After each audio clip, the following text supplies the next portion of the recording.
Hello dear student, मैं विजेंद्र जाखड़ गुड्डा public school की ऑनलाइन क्लास में आपका हार्दिक अभिनंदन करता हूं। अपन पढ़ रहे थे हिस्ट्री के चैप्टर भारत में अंग्रेजी साम्राज्य का प्रतिकार एवं संघर्ष पढ़ रहे थे। ईस्ट इंडिया कंपनी कैसे भारत आई थी, वो व्यापार के साथ साथ में कैसे बंगाल पर अपना राजनीतिक प्रभुत्व स्थापित करती है, उसके बाद में वो मराठवाड़े को विजित करती हुई दक्षिणी मालाबार तट तक पहुंच जाती है। टीपू सुल्तान को पराजित करके पश्चिमोत्तर जो मैदानी भाग थे सिखों को परास्त करके वो दिल्ली तक अपना आधिपत्य स्थापित कर लेते हैं। उसके बाद में 1857 की क्रांति होती है। क्रांति के बाद भारत में जो राजनीतिक आंदोलन आते हैं उस एपिसोड को मैं आगे ले जा रहा हूं, आप साथ तैयार रहें। ये प्रक्रिया होती है राजनीतिक आंदोलनों की, तो हमने उसमें पढ़ा था कि प्रथम विश्व युद्ध के कारण भारत में राजनीतिक गतिविधियां तेज हुई थी। उन्होंने ऐसी कंडीशन पैदा कर दी थी कि भारतीय लोग मजबूर होकर के आंदोलन करना शुरू कर दिया था। दूसरा था वो हमने ये पढ़ा था कि प्रथम विश्व युद्ध के बाद ब्रिटिश सरकार ने तुर्की के जो शासक थे खलीफा, उसका बड़ा अपमान कर दिया था। तो पूरे विश्व में अंग्रेजों के खिलाफ आंदोलन चला था। स्वाभाविक रूप से भारत में भी चलना था, क्योंकि भारत को उपनिवेश अंग्रेजों ने बना रखा था और भारत में मुस्लिम समुदाय के लोग बड़ी संख्या में थे। तो उन्होंने यहाँ पर आंदोलन चलाया था, वो खिलाफत आंदोलन था। गांधी जी ने खिलाफत आंदोलन में बढ़ चढ़ करके भाग लिया था। क्यों लिया था कि अंग्रेजों ने फूट डालो और राजगुरु की नीति का अनुसरण करते हुए 1906 में मुस्लिम लीग की स्थापना की थी। जब अंग्रेजों ने घोषणा कर दी थी कि जो राष्ट्रीय कांग्रेस है ये सनातन पंथ हिंदुओं का संगठन है, ये सिर्फ हिंदुओं के विकास की योजनाएं बनवाते हैं और उनको बातों को बनवाते हैं, जो मोमडन्स लोग हैं उनके बारे में विचार नहीं करते। इस प्रकार भारतीय समाज में फूट डाल देते हैं। 1905 में बंगाल का विभाजन कर देते हैं। गांधी जी ने सोचा कि अगर आज जो मोमडन्स लोग खिलाफत आंदोलन कर रहे हैं, अगर हिंदू या राष्ट्रीय कांग्रेस इसमें सहयोग करती है तो हिंदू मुस्लिम समन्वयता का एक बहुत अच्छा परिचय लगेगा और भावी समय में अगर ऐसा कोई आंदोलन राष्ट्रीय कांग्रेस करती है तो निसंदेह संकोच रूप से मुस्लिम लोग हैं वो भारतीयों में राष्ट्रीय कांग्रेस का सहयोग करेंगे। तो उन्होंने खिलाफत आंदोलन किया था। धीरे धीरे खिलाफत आंदोलन को गांधी जी ने असहयोग आंदोलन में तब्दील कर दिया था। इसको गांधी जी ने असहयोग नाम क्यों दिया था? गांधी जी ने एक पुस्तक लिखी थी 1905 ईस्वी में। उस पुस्तक का नाम क्या था? उस पुस्तक का नाम था हिंद स्वराज।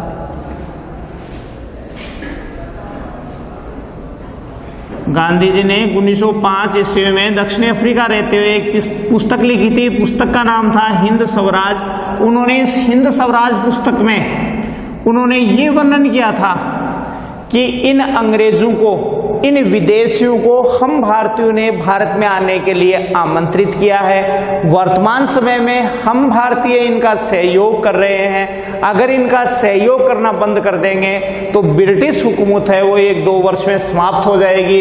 इसलिए गांधी जी ने अपने इस राष्ट्रव्यापी आंदोलन को असहयोग आंदोलन नाम दिया था।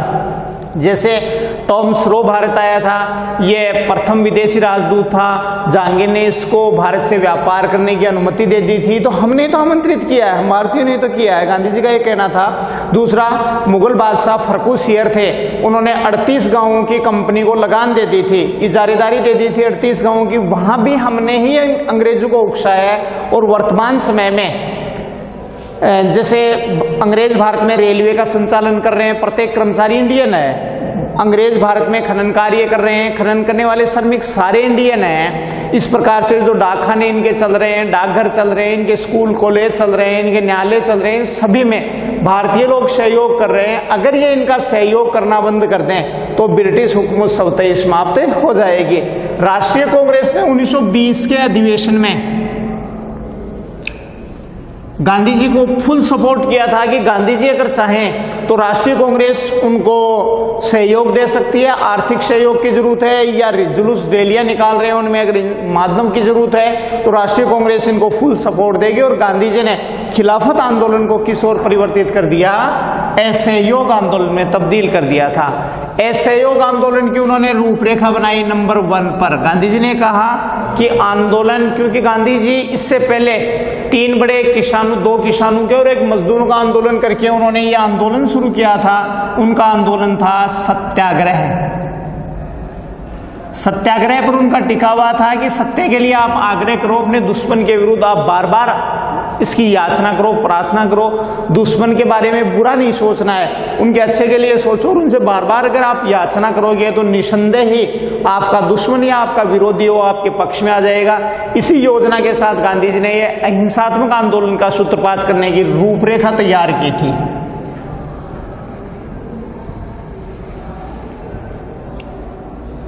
रूपरेखा में गांधी जी ने फर्स्ट में क्या कहा कि ब्रिटिश सरकार ने जितने भी सम्मान दे रखे हैं भारतीयों को, जितने भी पद दे रखे हैं, जितनी भी डिग्रियां पदवियां दे रखी हैं, उन सबको वापिस लौटा दो। जब सरकार द्वारा प्रदान किए गए पदक हैं वो सरकार को वापस दिए जाएंगे, ऐसी स्थिति में सरकार का अपमान होगा। गांधी जी को भी उस समय केसरे हिंद की उपाधि थी, रविंद्रनाथ टैगोर के पास सर की उपाधि, बहुत सारे लोग अच्छे पढ़े लिखे, बड़ी डिग्रियां थी। उन्होंने इन डिग्रियों को वापस लौटा दो, सरकार का स्वतः ही अपमान होगा। और सरकार का जब अपमान होगा तो वे भारतीयों के लिए अंतरिम सरकार का गठन, अंतरिम रूप से एक संविधान बनाएंगे और भारतीयों को स्वतंत्र कर देंगे। नंबर 2 पे गांधी जी ने यह कहा कि मध्यम वर्ग है, मध्यम वर्ग में यहां आते थे शिक्षित लोग, जो नौकरी पेशे से जुड़े हुए जो लोग हैं, जो सरकारी कर्मचारी हैं। ब्रिटिश सरकार के अधीन भारत में जो कार्य कर रहे हैं उन श्रमिकों को अपना कार्य का बहिष्कार करना पड़ेगा कि जितने भी लेक्चरर्स हैं कॉलेज में पढ़ा रहे हैं, पढ़ाना बंद कर दो। जितने भी टीचर्स हैं जो ब्रिटिश आधिपत्य वाली स्कूलों में पढ़ा रहे हैं उनकी छुट्टी कर दो, वो अपने घर रह जाओ। न्यायालय में वकील है, जज साहब है, डाक खाने में काम करने वाले, दवा खाने में काम करने वाले, सरकारी जितनी भी चीजों में काम करने वाले कर्मचारी हैं, वे सारे के सारे अपने कार्य का बहिष्कार कर दो। दूसरी उन्होंने शर्त लगाई थी। तीसरी उन्होंने लगाई थी कि विदेशी वस्तुओं की जो दुकानें हैं उन दुकानों के सामने पिकेटिंग करनी है। पिकेटिंग क्या था कि विरोध का एक स्वरूप था। गांधी जी पूर्ण रूप से अहिंसात्मक आंदोलन चाहते थे। पिकेटिंग का मतलब था कि विदेशी वस्तुओं की जो दुकानें हैं उन दुकानों के सामने शांतिपूर्वक तरीके से बैठ जाना है, और जो भी भारतीय लोग विदेशी वस्तुएं खरीदने के लिए उस दुकान पर आते हैं तो उनको समझाना है, न तो दुकान वाले के साथ मारपीट करनी है, न सामान लेने वाले के साथ मारपीट करनी है। क्या करना है कि जो भी सामान खरीदने के लिए आ रहा है उनसे हाथ जोड़ करके विनती करनी है कि भाई साहब ये विदेशियों की है, ये अंग्रेजों की दुकान है, यहाँ से हम सामान खरीदेंगे तो भारतीयों को लॉस हो रहा है। आप उस गली में या इसके पास वाली या वो दुकान है जो भी जहाँ पर भी स्थापित स्वदेशी भंडार खोल रखे थे वहाँ पर जाओ और अपने देश में निर्मित वस्तुएं, यही वस्तुएं मिलेंगी लेकिन वो अपने देश की वस्तुएं मिलेंगी, इसलिए आप उनको खरीदो, जिसके कारण हमारे पूंजीपति और हमारे श्रमिकों को काफी प्रोत्साहन मिले, जिससे हमारा देश समृद्ध हो। यह विरोध का स्वरूप था, वो था पिकेटिंग। पिकेटिंग करनी है सरकारी कार्यालयों के सामने। मान लीजिए किसी एक कार्यालय में 100 श्रमिक या 100 कर्मचारी काम कर रहे हैं, उनमें से 40 लोगों ने गांधी जी का कहना मान करके अपने कार्य का बहिष्कार कर दिया। 60 लोग जा रहे हैं तो उस ऑफिस के सामने बैठ जाओ, उस कार्यालय के सामने आप जाकर के दरी बिछा करके शांतिपूर्वक बैठ जाओ, लड़ाई झगड़ा नहीं करना है। जो 60% कर्मचारी और जो काम पर जा रहे हैं उनसे हाथ जोड़ करके विनती करना है कि देश की स्वतंत्रता का सवाल है, देश की स्वतंत्रता का सवाल है, आपको इस कार्य को छोड़ देना चाहिए। गांधी जी के आह्वान पर या राष्ट्रीय कांग्रेस ऐसा चाह रही है। अगर हम ऐसा करेंगे, इनका सहयोग करना बंद कर देंगे तो निसंदेह ये शासन समाप्त हो जाएगा और भारतीयों का शासन भारतीयों को मिल जाएगा। ये विरोध का स्वरूप क्या था? पिकेटिंग था। चौथा कार्य गांधी जी ने कहा कि जो भी मजदूर हैं, उस समय मजदूरों को बोला जाता था गिरमिटिया, उन मजदूरों को अपने कार्य का बहिष्कार करना है। अब गिरमिटिया क्या था कि औपनिवेशिक काल में अफ्रीका, गुयाना, वेस्ट इंडीज, ये जो देश थे, इन फिजी, इन देशों के अंदर बागान विकसित करने के लिए अक्सर यूरोपियन लोग भारत से मजदूरों को खरीद के ले जाते थे, एग्रीमेंट करते थे। वो 5 वर्ष का एग्रीमेंट होता था। अनपढ़ भारतीय लोग थे, वे इस एग्रीमेंट को गिरमिट बोलते थे और धीरे धीरे इनका नाम था वो गिरमिटिया पड़ गया था। वे अपने कार्य का बहिष्कार कर दो। उनको बागानों में बाड़ाबंदी कर रखी थी, सिर्फ उनका नाम और नीचे नंबर दिए होते थे, किस तारीख को आया, किस तारीख को छूटना है, नाम नहीं होते थे, उनकी फोटो दी हुई होती थी। तो उसके आधार पर उनका आकलन होता था। तो आप इन बाड़ाबंदी को तोड़ करके घर आ जाओ। इनके अलावा अंग्रेजों ने जितने भी भारत में बागान विकसित कर रखे हैं, खनन कार्य कर रखे हैं, वे सभी श्रमिक उन कार्यों को छोड़ करके अपने घर आ जाओ, कि ब्रिटिश सरकार का हमें असहयोग करना है, उनका सहयोग नहीं करना है। इस आंदोलन के साथ उन्होंने शुरू किया था। और अंतिम बात गांधी जी ने कही थी कि जितने भी किसान हैं जो अपनी जमीन उनको पूछ करके बुआई कर रहे हैं, वे जमीन की लगान चुकाना बंद कर दो। वो उनको लगान चुकाना बंद कर दो कि किसी भी सूरत में हमें लगान नहीं देनी है, किसी भी सूरत में हमें लगान नहीं देनी है, हमें कोई पैसे नहीं देने हैं, और वो जमीन की जुताई है उसको छोड़ दो, ताकि भूस्वामी है ये वर्ग भी समाप्त हो जाएगा। ये कार्य अपने प्रगति पर था, पूरे भारत में ये किया गया था। और उन्होंने कहा था कि जो मध्यम वर्ग है, जिन लोगों ने अपने कार्य का बहिष्कार किया है, वो सुबह खाना खा करके अपने घर नहा धो करके खाना खा करके उन लोगों को शहरों में जुलूस निकालने हैं। और शहरों में जुलूस निकालते हुए शांतिपूर्वक, किसी प्रकार की कोई हिंसा नहीं होनी चाहिए, शांतिपूर्वक तरीके से हमें जुलूस निकालने हैं। ये प्रक्रिया चल रही थी, सारे भारत में यही प्रोग्राम्स दिया जा रहा था, हर भारतीय उत्साह से इसमें भाग ले रहा था। उसी समय घटना घटित हो जाती है 5 फरवरी 1922 ईस्वी को।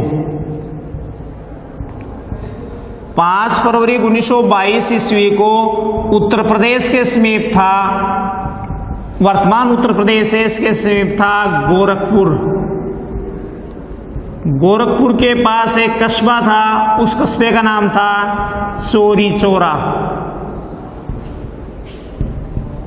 यहां पर मजदूर, किसान, सारे भारतीय लोग थे, वे जुलूस निकाल रहे थे। जुलूस कुछ उग्र हो रहा था। पुलिस ने सोचा कि चोरा चोरी में प्रवेश कर रहे हैं, लूटपाट होगी, तो इस लूटपाट और इसको दहशत लाने के लिए, इन भीड़ को तितर बितर करने के लिए पुलिस ने उसमें फायरिंग कर दी। पुलिस ने जब उसमें फायरिंग की तो सैकड़ों लोग उसमें हताहत हो जाते हैं, मारे जाते हैं, पूरे क्षेत्र में दहशत फैल जाती है, चारों ओर के क्षेत्र में। क्योंकि पहले से लोग असहयोग आंदोलन में भाग ले रहे थे, जुलूस निकाल रहे थे, पास के शहरों में, कस्बों में जब लोगों को पता चला तो वहां से बड़ी संख्या में, लाखों की तादाद में भीड़ थी, वो चोरा चोरी थाने का घेराव कर लेते हैं। और उसका घेराव करके शहर में से अब पुलिस वाले भी क्या करेंगे, बाहर आए तो लाखों की संख्या में भीड़ है, वैसे मारेंगे। पुलिस ने उस समय अपने थाने को बंद करके अंदर छुपने का प्रयास किया। उस समय थाने भी कोई विशेष नहीं होते थे, लकड़ी के या छान छप्पर के बने हुए मकान होते थे, उनको उन्होंने अंदर बंद करके अपनी जान बचाने के लिए अंदर छुप गए थे। भीड़ काफी उग्र और उत्तेजित हो चुकी थी। उत्तेजित भीड़ ने क्या किया कि शहर में से केरोसिन तेल ला करके उस थाने के ऊपर छिड़काव कर दिया, और ये छिड़काव करने के बाद में आग के सुपुर्द कर दिया था। उस घटना के कारण 21 सिपाहियों सहित एक थानेदार की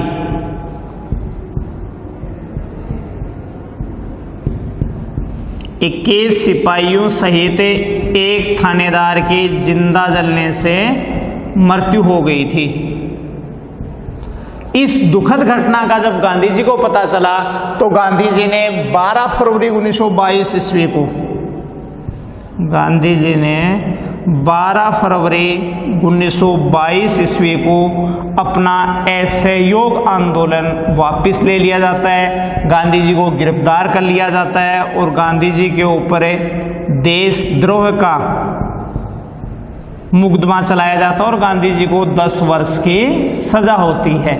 यहां से घटनाओं के बारे में पूछा जाता है, प्रश्न आता है बड़ा, वो ये पूछा जाता है कि असहयोग आंदोलन की रूपरेखा बताइए, असहयोग आंदोलन में क्या क्या कार्य करना है, कि कैसे भारत में जो ब्रिटिश सरकार ने सम्मान दिए हैं इन सम्मानों को वापस लौटा दो, मध्यम वर्ग द्वारा अपने कार्य का बहिष्कार कर दो, बच्चे कॉलेज जाना बंद कर दो, स्कूलें बंद हो जाएंगी, जितने भी जज हैं, वकील हैं, भारतीय लोग, वो सारे कार्य को बंद कर दो, उससे सारा साइलेंट हो जाएगा और अंग्रेजों का शासन जब नहीं चल पाएगा तो परेशान होकर के अंग्रेज भारत में क्या करेंगे, वो सबसे भारतीयों को स्वतंत्र कर देंगे।